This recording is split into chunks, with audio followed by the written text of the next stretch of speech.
Reverb can make a track feel huge or completely kill the vibe. In this video, I'll show you 10 ways I dial it in so my mixes hit hard and still feel massive. These are the same tricks I use in my own productions, subtle moves, smart routing, and just the right amount of space, so every sound feels alive without losing punch. Let's dive in. Before we start, here are the sounds we're using in today's track. I'm using a nasty growler from my Vault sample pack here.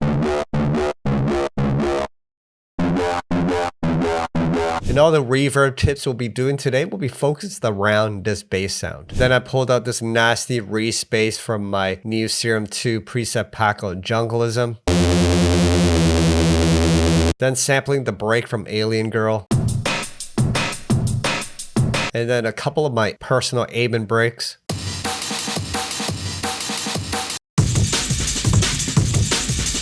If you want to grab these sounds, you can check the links down below. Here's the composition.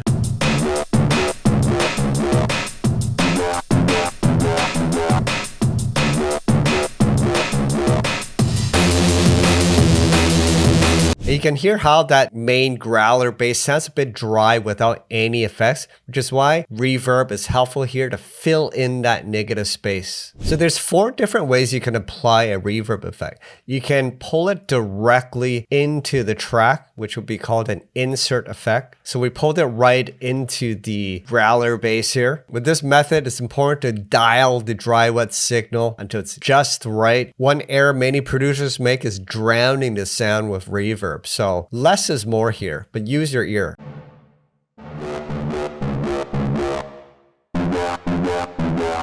The other way to apply reverb is using a return and send track. So by default, Ableton has 2 return effects. If you want to add more, just right click and insert a return track. So we now have C.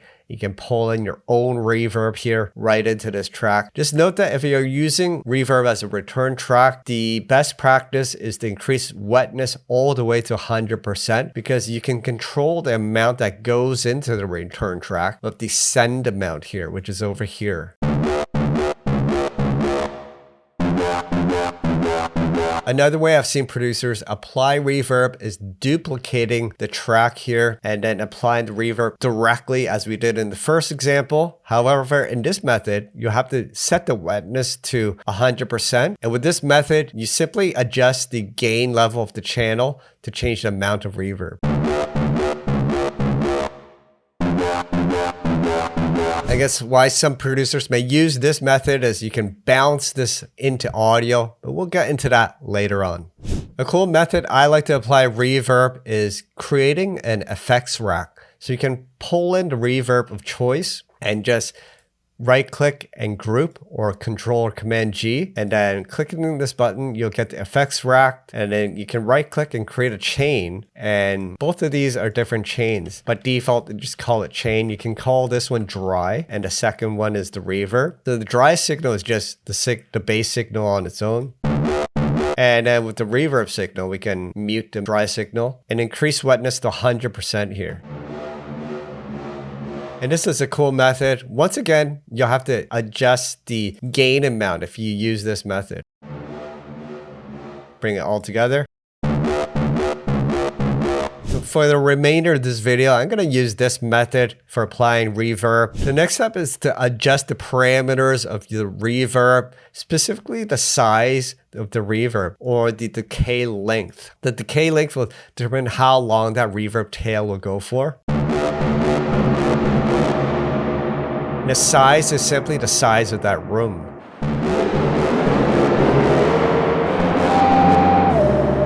Smaller size values will make it sound more like a studio or what they call a plate. As you increase the size, it will be more like a cavern or like a hall. Now with the decay length, I usually have it at a max of 8 bars. So because it's in seconds, you got to know what 8 bars is for your track. I'm at 173 beats per minute. So if you highlight 8 bars on your timeline, on the bottom left here, you'll say that it's 11.098 milliseconds. This is for those that want to be precise, right? And musical. So like that, 𝗦𝗔𝗖𝗞𝗦. For some reason, that's the way you do seconds in Ableton. You're just typing it in milliseconds, I suppose. So 11,098 milliseconds will give us 11.1.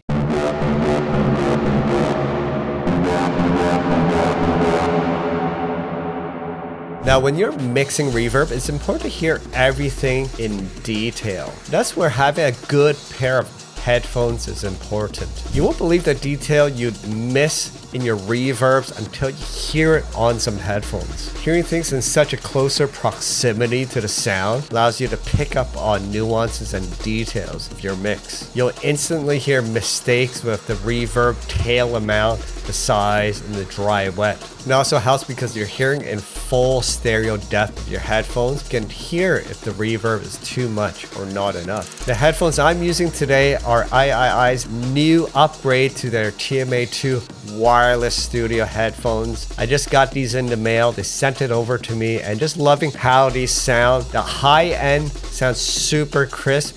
It's definitely a huge upgrade from the previous versions. It also sounds almost 6 dBs louder. I don't know why that is, but it definitely sounds louder, a lot more clear and balanced. So I can actually mix on these headphones. I found that in the previous model, while it was good for production, when it came down to mixing, that's where I had trouble because it didn't sound as balanced. The high end is very detailed and it's very comfortable and enjoyable to be listening on these guys. Not to mention, listening on a wireless headset just makes it a lot more enjoyable and comfortable because you're not tied down to your desk. To learn more about 𝗖𝗘𝗖𝗏's new TMA2 wireless headphones, check the link down below. The next very important step to getting clear reverb, which doesn't muddy up your mix, is setting the pre-delay amount. This is especially important for sounds such as drums or vocals where there are hard transients. When you muddy up a mix with reverb, that reverb might drown out and those transients might get lost in the mix. So when you increase the pre-delay amount, you're delaying the time it takes for the first early reflection, which is the reverb that you're hearing. Essentially, you're giving it space before that reverb starts. And this is why it's important for drums and vocals and certain sounds of hard transients. You want to give it space for that transient to hit before the reverb comes in. So a quick rule of thumb is I like to be musical when setting the pre-delay. So my track is 173 beats per minute. And we can use a site such as this from TuneForm where you can type in the BPM and it'll tell you the milliseconds for each note length. So depending on your transient or the hit, you might use a certain note length. I think for drums, the 1/64th or 1/32nd is enough of a delay. For vocals, maybe even down to 1/16th or 1/8. Since we're using a bass which has a slower and more bigger transient, I probably will go for a longer pre-delay at 173 milliseconds. So we'll go into pre-delay, hit 173 versus how we had it at near zero. You can instantly hear that there's a bit of a delay before that reverb starts. The next step is to adjust the frequencies of your reverb signal. So in most reverb effects, you'll have filters to roll off the bottoms and highs. So in Ableton's stock reverb plugin, you can just enable the low filter and just increase the amount you're ducking it by. And I usually like round notes such as 110 hertz or 220, which is equal to the note of A. You see, that's a lot less muddy by removing the low end. Whereas before we had this. I like 110, it's a happy medium. Now, another benefit of using reverb in this manner or using it as a send effect is you can apply additional effects on top of the reverb. So you could also pull in an EQ into this reverb. We can sculpt that reverb even more. Perhaps maybe the bottom end isn't fully cut out, so you can apply a high pass and take out more of it. right? You can even boost certain frequencies if you like.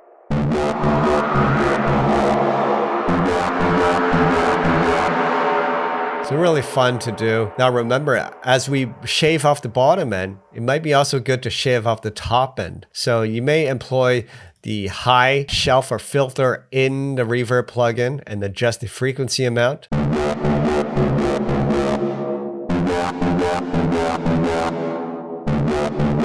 I find when you make it at lower values around 800 to 1K, it makes it sound like you're in a metallic room.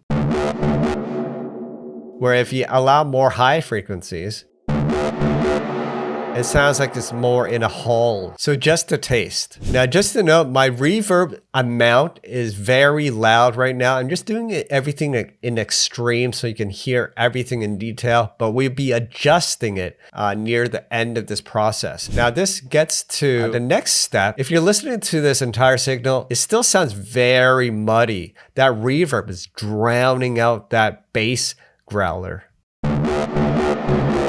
So a really neat trick I like to do is applying a sidechain compressor to the reverb and ducking that reverb when the main sound is playing. So if we pull out a compressor, drag it into the reverb chain.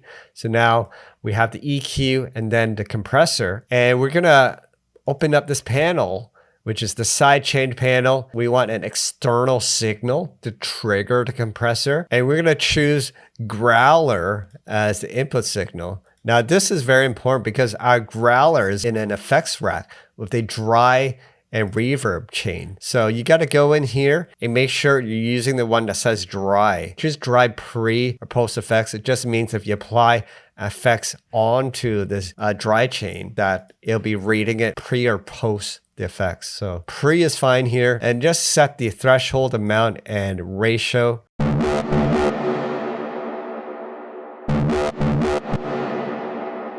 Just enough so it picks up when that bass sound hits and it's ducking the reverb. Now the ratio, this is the multiplier and how much it ducks it by. You can go as extreme as 4 to infinity, which is compressing or hard limiting that sound. Let me play you the reverb signal exclusively. And that's how it sounds. So you may want to adjust it to make it sound more natural. Adjust the threshold a bit. Right? Whereas before, it would sound like this, which would drown out the signal. And this is very helpful for all kinds of reverb mixing, whether you're adding reverb for the vocals or drums. I would try this out. Okay, let's put the dry signal back in.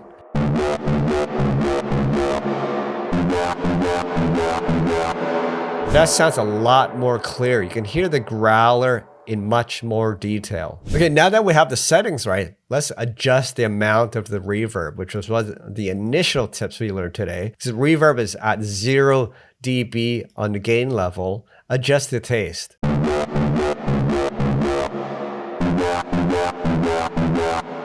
Remember, less is more here. So I'm going down to even negative 10 dB, but you can even go further down.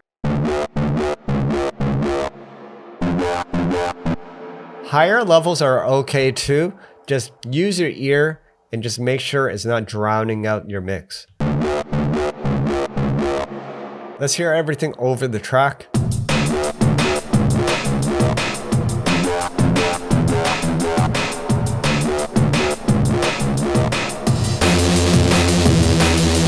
All right, so far so good. It sounded good. Now, the only problem now is that reverb tail is overlapping and spilling over to this Reese change up. And you may not want that. So we'll have a solution for that next. So the next tip is to bounce your reverb down to audio. So with this method that I'm using here, we'll have to go into the chain and mute the dry signal. So we're only hearing the reverb. And then you can click on your section here and choose bounce to new track.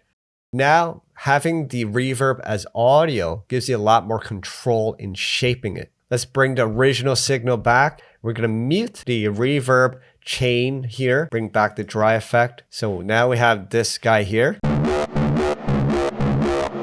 So remember that tail that bleeded into that respace. We can now resolve that issue here, either cutting it out completely, right? Or you can fade it out. Depends on how you want it. If you want it to sound old school, you can completely cut it out. So you can try something like this. So now there's no bleeding between the reverb and the respace. Now we can also increase the silence here as well to have more punctuation when that bass starts, so we can cut it out, add a fade, so there's more space between there. This will give you a more sampled reverb effect.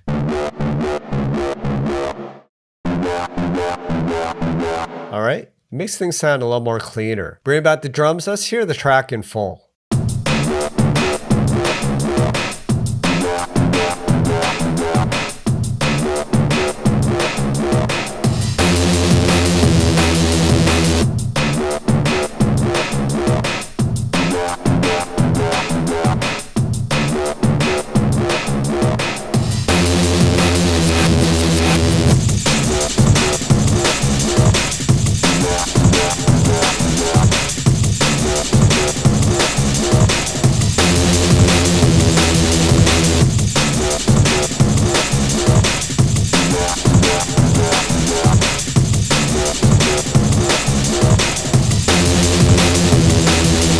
All right, and we have the start of a dirty old school roller. Hope you guys enjoyed watching me dial in that reverb so your mixes don't sound muddy and stays punchy. Remember to experiment with the space and the tail and pre-delay as well as the mix amount. Shaving off those low and high frequencies will make your reverb fit the mix a lot better. As well, using sidechain compression will make more space for your main sounds. My name is 𝗦𝗙𝗘𝗦, music producer of over 25 years with tracks on Metalheadz, Hospital Records, and Critical Music. If you enjoyed this video, make sure you hit the like button and subscribe to my channel. If you're looking for more tools for your drum and bass production, check out my serum packs, sample packs, and Ableton kits at my online shop, DnB.audio.com.